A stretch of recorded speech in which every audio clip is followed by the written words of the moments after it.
All right, back in action here. Still says 15 degrees. I feel really, it's very warm. It's very different than this morning.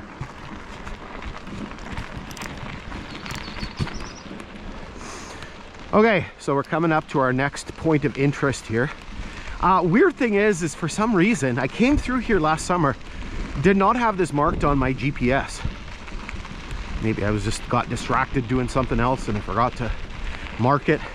Notice a nice crack in the middle of the grade. That's the frost coming out of the ground. So again, second week in May.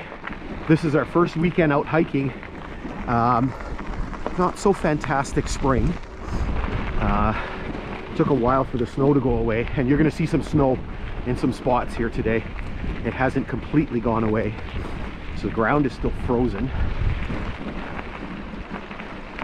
Here you can see the bottom parts of the telegraph poles, and up ahead you can see some that are still standing.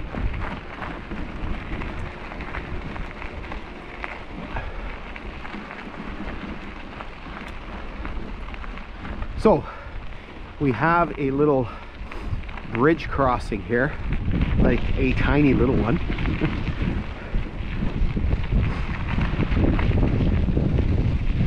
And we also have something else here that I'm going to talk about.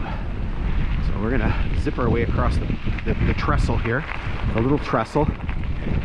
I don't know how big it is. I don't know what this body of water is called. I'll throw the length up on there. It's what, not even 20 feet long. Okay, so let's pause here. Leave the Luna Meister here. You stay here. Stay. So here basically you can see the trestle, just a small little trestle. Maybe it's, no, I'm trying to judge off myself, maybe 4 feet high. And then you can see there's just a couple of vents in the river.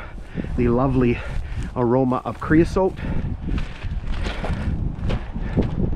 So the other thing that I was going to talk about, you can see the trestle is in not so fantastic shape. It's seen better days.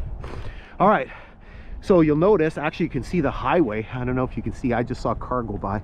The highway is way over there. So what's interesting about this spot here is that this is part of a series of ditching that was done on this line, and you're going to see a bunch of other examples. I think there's 4 more or 3 more on this section here that we're doing today. So you'll notice how everything is very, very straight. So if you look at the map, you'll see these straight like lines, like water lines marked on the map.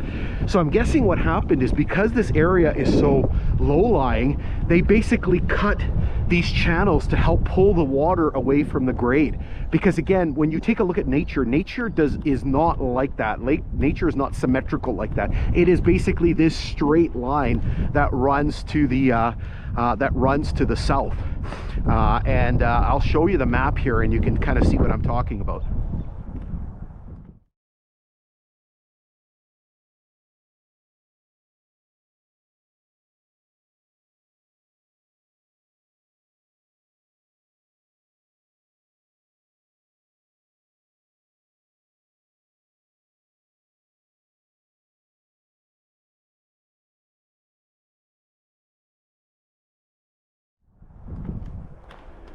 All right,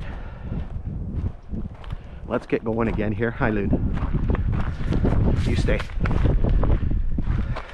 So what's interesting, I failed to mention before in the first segment, was that so basically for quite a long time, really since we kind of leave Thunder Bay, we've been sort of paralleling off and on the Canadian Pacific line, the Canadian Pacific Kansas City Kaministiquia subdivision.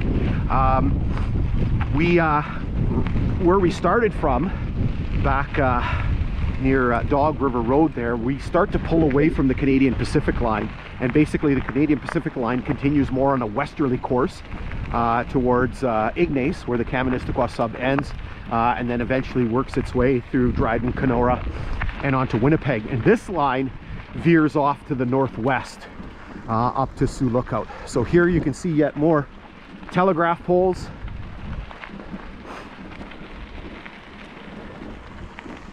And so here is the other spot where I have marked the logging spur. But again, I will have a better idea when I get home and actually do the videos which one is actually the correct spot, right? Was it that spot over there, or was it something over here or somewhere different? Again, it's really hard to tell when you don't have, there's my marker on the grade there. You see some more telegraph poles. So again, what I'll do is I'll flash you up just in case it is somewhere here. You see the grade is a little bit wider here. I will flash you up that timetable where you can see this spur. So again, Provincial Papers, and was in use from 1924 to 1927.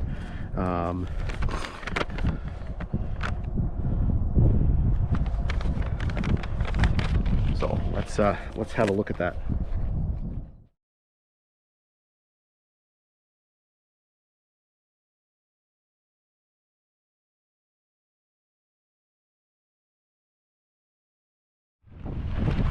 Okay, let's go. More telegraph poles. Tons of them. I think if we're right here, we got about 15 more kilometers to go. That's like, it's like an entire hike on some of the other sections.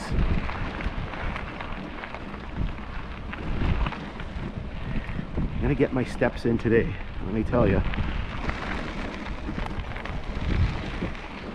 Or my pedals in today.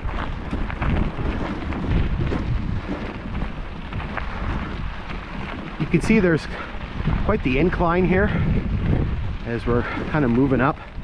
I've really tried to, every so often, I put the benchmarks on my GPS. I've tried to calibrate the GPS and it ends up kind of going squirrely. So right now it's showing me 1537. Well, next time we pass a benchmark, I'll see how it lines up.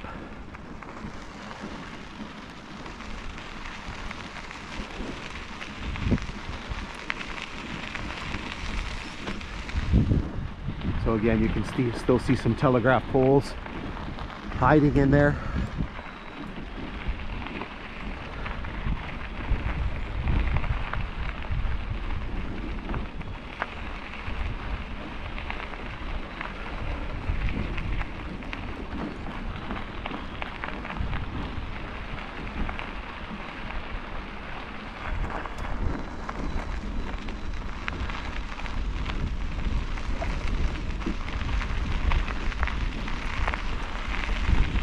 So as you can see, there was lots of logging that was done in the past in this area, but also more recently. Oh, there's a bear. Shush. More recently. Oh, there's a bear. Shush. So here you can see a bear ran off over there. Okay, settle down. So that was an old logging road. Stop it. Luna. Stop. Luna. Hey. Stop. Hey. You don't want to go play with that. Luna, settle down. Settle down. Okay. So here you can see the vestiges. Okay, Luna. Now she's all riled up. You cannot go play with the bear. Shh. Settle down. So here's some more recent logging. Luna. So in these areas you find stands of jack pine and black spruce and balsam and things like that. Most of it, okay, settle. Most of it is used for Luna. Settle. Most of it is used for paper, making paper, which was a big... All right. So, again, a lot of that was used for paper making. Unfortunately, the industry has downturned a lot. So in my hometown in Thunder Bay, at one point, there used to be, what, 4 or 5 paper mills? Now there's one. And many of the communities in northwestern Ontario here used to have a thriving logging based industry. So sawmills and pulp and paper, and sawmills still are okay. But the pulp and paper industry obviously has really gone down.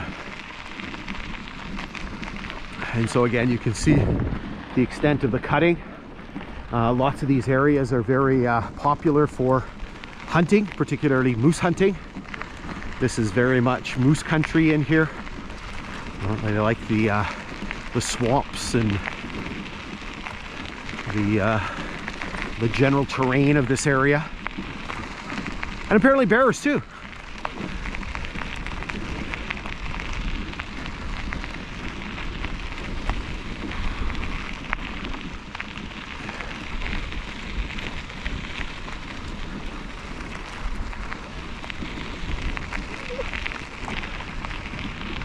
All right, maybe what we'll do is we will pause here. I should do a battery check and see how that's going.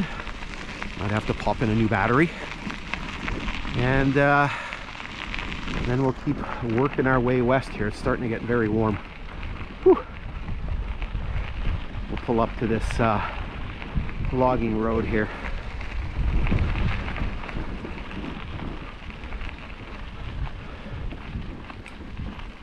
Oh, my butt's getting a little sore too. Sitting on the bike for a long time. Okay, so let's hold up here for a minute, and then we'll keep plugging along. Alrighty, on the road again. Oh, it's getting really warm. You know,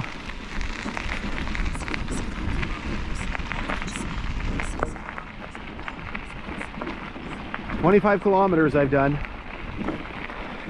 There's a bit of a discrepancy between my watch and the GPS, I think, because I've gotten off the bike a few times and walked around a bit. So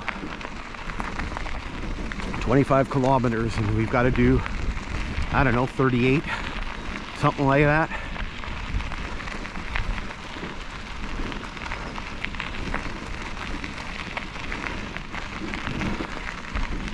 So again, you can kind of see the nature of the geography here. We kind of have these sort of swampy areas punctuated with some more upland areas. It looks like we're climbing again. I don't know, unless I'm losing it here. You can see some more telegraph poles, some ducks. That looks like a piece of tie.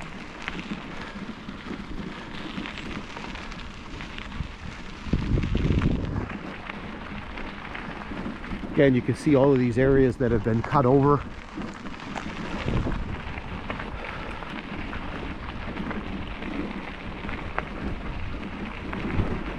So I think in not too long, we should be coming up to James, which is the one station that we're going to be passing on this section. Again, the Grand Trunk used an alphabetical pattern, which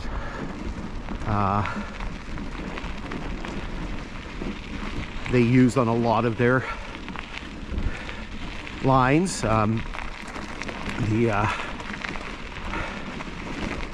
You still see a lot of it out in Western Canada, so Winnipeg West, where a lot of some of the lines are gone, but the communities still have the names. And actually, I helped to contribute to a little video that CBC reporter did, Warren, and talked about the Alphabet Railway, or how, I can't remember the name of the video.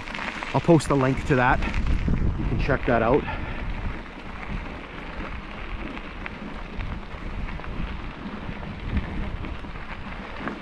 All right, let's zoom you ahead a bit here. So you just enjoy this beautiful spring day here in northwestern Ontario.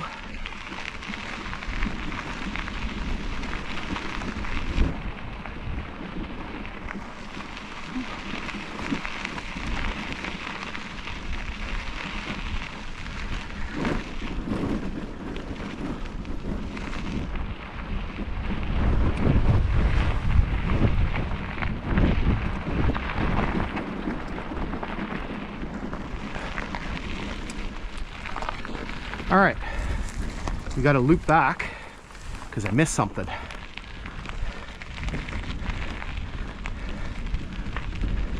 think. Yeah, I missed something important.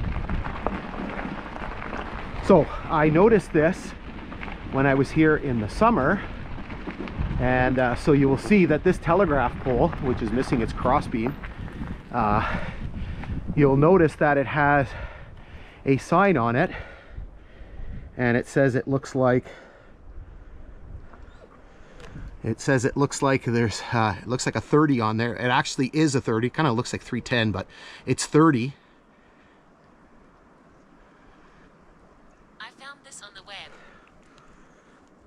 And my watch is talking to me. So what that sign means, I didn't know what it was mean. I didn't know what it meant. Again, I'm not a railway guy. So thanks to social media, so I did post this up on my Facebook page. So there's a link in the description. So if you don't follow me on Facebook or Instagram, make sure you follow me. So basically what this means, it says 30 cars.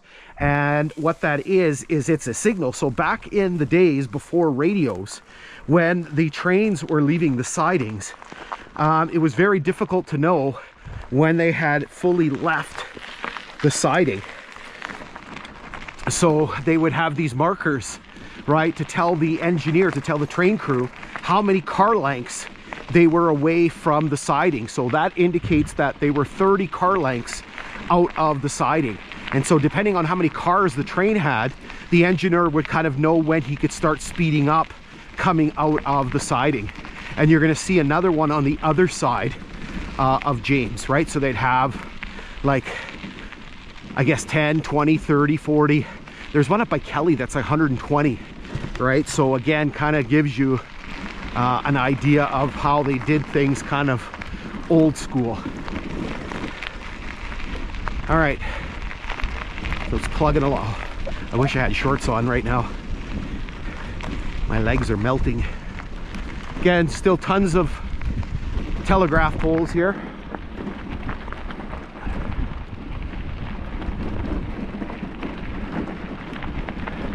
See, many of them have lost their cross beams.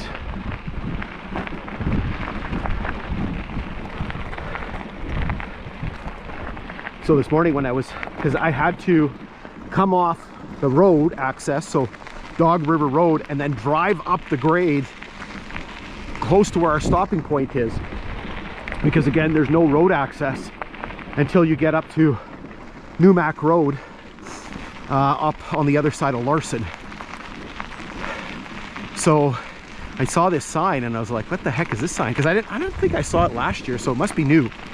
And so basically this sign is an indication of the boundaries between the wildlife management areas here in Ontario, which are primarily used, I guess, for hunting. And so it's the boundary between zone 13 and 15B. And then I was kind of looking going, what's going on? I sort of saw this little sign, this little post here, and I was kind of like, what's going on? And then I went, oh yeah, I've got it actually marked on the GPS. So this is the natural gas pipeline. So the Trans-Canada pipeline that brings the gas across Canada. This is where the pipeline crosses, right here. And we actually know that very well from some of our other hikes, because we crossed it a whole pile of times when we hiked the Kinghorn. Okay, let's stop here, and then we're gonna be pulling into James Siding here momentarily.